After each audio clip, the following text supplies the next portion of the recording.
Good riddance. The Chicago Bears have traded wide receiver Chase Claypool less than a year after they acquired him to the Miami Dolphins for a pick swap in 2025. NFL fans, are you excited for more action on the field this week? If so, I've actually partnered with DraftKings Sportsbook, an official betting partner of the NFL, to give you guys a great promotion for new customers where if you don't have an account with them yet, download the app. The link is in my description box in the pinned comment as well. And if you sign up, use promo code DaWindyCity. If you put $5 on any wager on the app, you actually get $200 in bonus bets instantly. It's that easy. So if you want a great start to your bankroll, if you're new to betting or if you're new to DraftKings Sportsbook, it's a great promotion to take advantage of, in my opinion. DraftKings also has many different bets you can place on their app. They have something for everybody. They have something called same game parlays, which I think is pretty fun, where you combine a bunch of different things happening in a single game. For example, rushing yards for that player with passing yards for that player with whatever else they offer in that game for a shot at a bigger, higher payout. So that's pretty fun, but if sports betting is not legal in your state yet, no problem, because DraftKings also has something called DraftKings Daily Fantasy Sports, which you can download that app as well.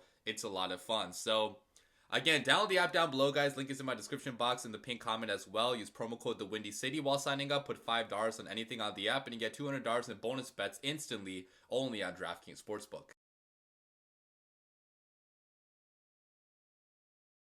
What's up, guys? I'm back with another Chicago Bears news update video, which I'll be doing anytime the Chicago Bears news going on. And we just traded Chase Claypool to the Miami Dolphins after the first win that we had in a long time. Okay, so Ryan Poles woke up today and he decided he was done with Chase Claypool's bullshit and traded him away, even though just a year prior he acquired him for pick number 32. Okay, ended up being one of the worst trades in Chicago Bears history, if not the worst. That you only got 191 yards out of this guy, only one touchdown in 10 games that he played, and you gave up the equivalent of pick number 32, almost a first round pick for him. So obviously it's easy to say in hindsight that was a terrible boneheaded move, but at the time, guys, the Bears were 2-3, so we did not think we would have pick number 32. I'm sure that if Ryan Poles knew that, he would not have traded that pick for Chase Claypool.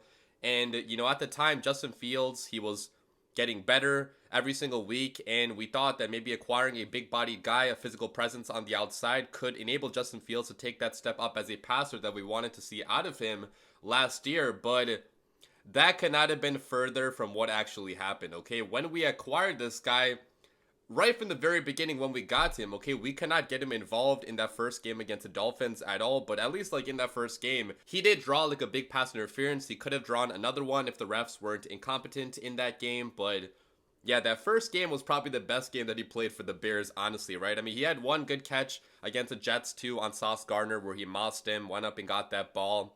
This year he had a touchdown in week 2, I want to say. So there were a couple decent moments, but guys, to play in 10 games and only have 191 yards, what a complete disaster. Okay, and the talking point last year was that he's new to the organization, to the scheme, so he's gonna have to take some time to learn the playbook, and we couldn't really expect much out of him last year, which I was willing to give him that chance this year, right after a full offseason in this program, working with Justin Fields, practicing with him. I was willing to give him a chance to turn his Bears career around, after having that time, but he's definitely not done that. And this entire offseason too has been full of drama with Chase Claypool. Okay, there were reports about him annoying the coaching staff with his lack of work ethic, and I know Waddle and Sylvia actually reported that, which they got some blowback about that report from Bears fans that thought they were just making it up, but clearly they weren't, okay, because Chase Claypool's work ethic was a problem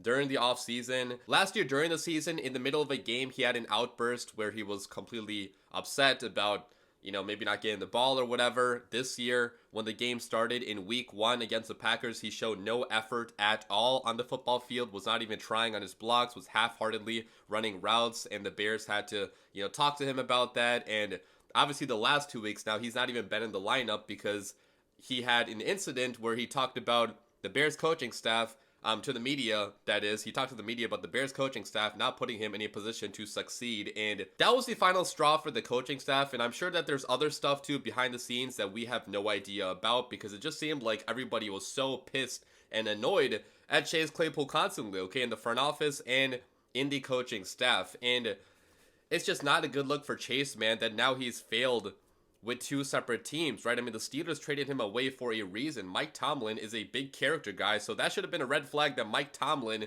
could not fix this guy and he wanted to ship him out, right? And obviously the Bears, being the bad organization that they are, we were never going to figure it out, right? Because we don't know what we're doing ourselves most of the time. So, again, in hindsight, looking like a terrible trade, looking like one of the worst trades, honestly, in Chicago Bears history. We could have had pick number 32 to select, I don't know, like a different receiver or like a cornerback. Anybody, honestly, would have been a much, much better use of that pick than Chase Claypool, obviously. And in return, we didn't get anything back for him either, guys. Like, we got a pick swap in 2025.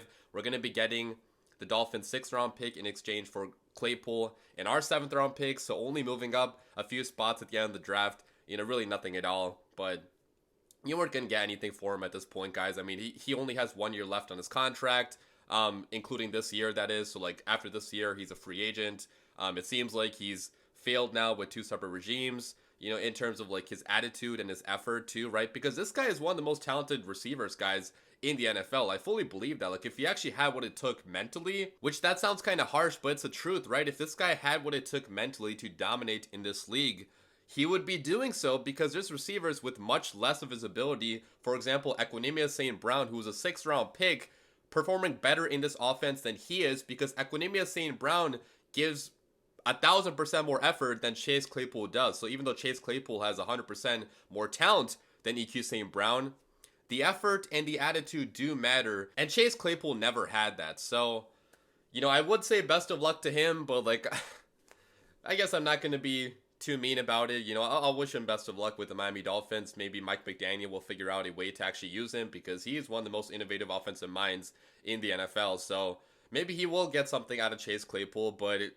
so far his career is not looking to be in a good place, right? When he's done this now, caused drama with 2 separate teams, and it seems like he kind of quit on the Chicago Bears this year as well. So good riddance. Okay, I'm happy that we did let go of him, even though we got rid of a talented weapon for a quarterback, because with his drama and what he was playing like on the football field, the juice was not worth the squeeze, guys. Like, we were not going to get anything else out of this guy. I mean, this guy did not want to be here anymore, clearly. So adios, okay? And the Chicago Bears, without him, have seemed to be on a roll, okay? I know we were going up against 2 bad defenses, but we put together 40 points against the Commanders and 28 points against the Broncos. So the offense is looking better without him than it ever looked with him, which is crazy, honestly. And with him in the lineup, guys, we did not win a single game, okay? Every single game with Chase Claypool in the lineup, we lost those games. And I'm obviously not going to put all of the blame only on Claypool for that, because obviously that's not the case. Like, the entire rest of the team also sucked. It was not only him, but I'm just saying, guys, if it wasn't working, it was probably the best idea to cut your losses and get rid of him, which the Chicago Bears clearly did do. So, not a good trade by Ryan Poles at all. The worst trade maybe in Chicago Bears history, but I am happy that he did, cut his losses and did not invest anything more into him. Okay, if he extended him in the offseason just because he traded for him, that would have been a boneheaded move, but at least he got rid of him, when his time was up. And he kind of made up for it by trading for DJ Moore, the guy that has 500 receiving yards and 5 touchdowns in only 5 games with the Chicago Bears. The last game that DJ Moore played against the Commanders, he actually had 231 receiving yards, which is more than Chase Claypool had in 10 games combined. I mean, that was a great trade by Ryan Poles. The Chase Claypool trade was a terrible, boneheaded trade by Ryan Poles, but that's what being a GM is, okay? You're not going to bat 100%. You're going to be swinging and missing a lot sometimes as a GM. I mean, even like Howie Roseman, for example,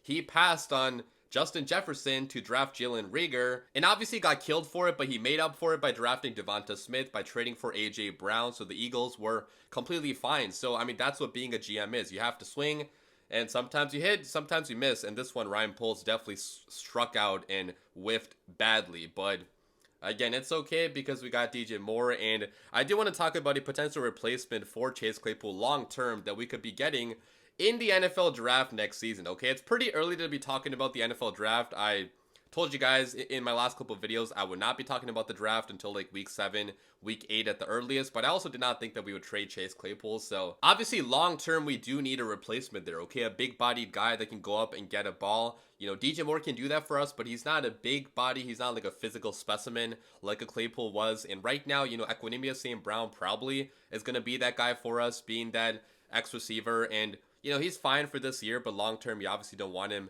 you know, starting if you're trying to compete for like the playoffs. So guys, with the pick that the Carolina Panthers are going to be giving us this year, okay, probably a top 3 pick with how difficult their schedule is, and with them looking really bad to begin the year. I mean, they've been the only other winless team besides the Bears, and the Bears won their game this week. So if you look at the Panthers schedule, they got the Detroit Lions this Sunday, they got the Miami Dolphins after that, they got the Houston Texans, which CJ Stroud has been playing amazing out of his mind. So Texans definitely are going to be favored in that game. The Indianapolis Colts, Anthony Richardson is looking pretty decent too. They got Chicago Bears after that. You know, we could maybe win that game. I think that's the only game the entire year the Bears are favored to win according to Vegas. So Cowboys after that, you know, maybe they win a game against the Titans. Maybe they win another one down the stretch. But guys, the Panthers very easily could be the worst team in football or one of the top 3 worst teams. And we have their first round draft pick. And Marvin Harrison Jr., man, out of Ohio State is a generational type of receiver, okay? People have been talking about him as being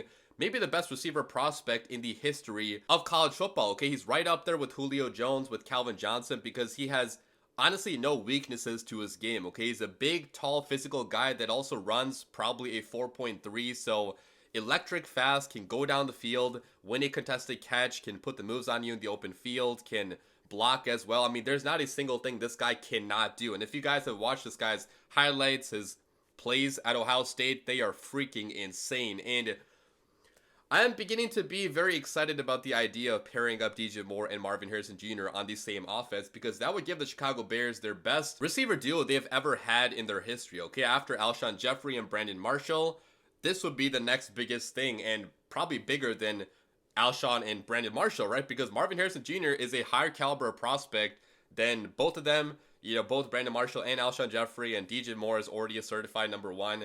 You know, he's putting together a record-breaking start so far with the Chicago Bears. So how would you possibly guard the two of them if you are an opposing NFL defense? I mean, at that point, it doesn't even matter who your number 3 receiver is, okay? You could put anybody there, a rookie, maybe Darnell Mooney, okay? If you want to pay Mooney, extend him, like he could be the number 3. But having Marvin Harrison Jr. on this team, guys, I feel like would be a opportunity that would be too good to pass up, even though I know we have other needs on this team too. But keep in mind, guys, we also have another pick, our own pick, right, which could also be a top 10 pick. So you can address offensive line, defensive line with that other pick. But I think that Marvin Harrison Jr., if we do have a top 3 pick and we don't go quarterback, which I hope we don't at this point, right? I hope we don't have to.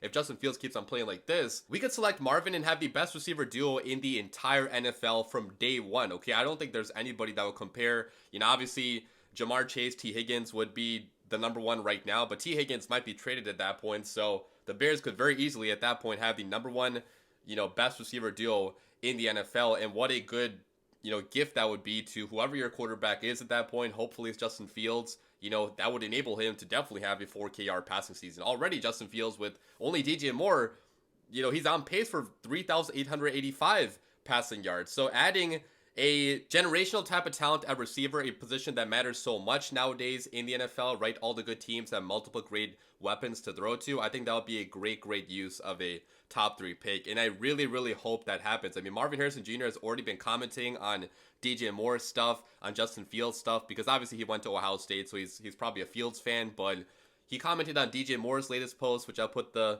you know, picture on the screen right now, but I thought that was pretty cool that he's already interacting with his future teammate, I hope. And you know, I would be really, like, beyond ecstatic if that actually happened, and that would be such a good thing for the Chicago Bears long term. So, you know, adios Chase Claypool. You know, right now the Bears, again, probably are going to have Equanimeous St. Brown as the receiver number 3, as the X guy, X receiver. But long term, man, there's going to be other options out there, and Marvin Harrison Jr. could be one of those options. Leave your comments down below, guys. As always, bear down.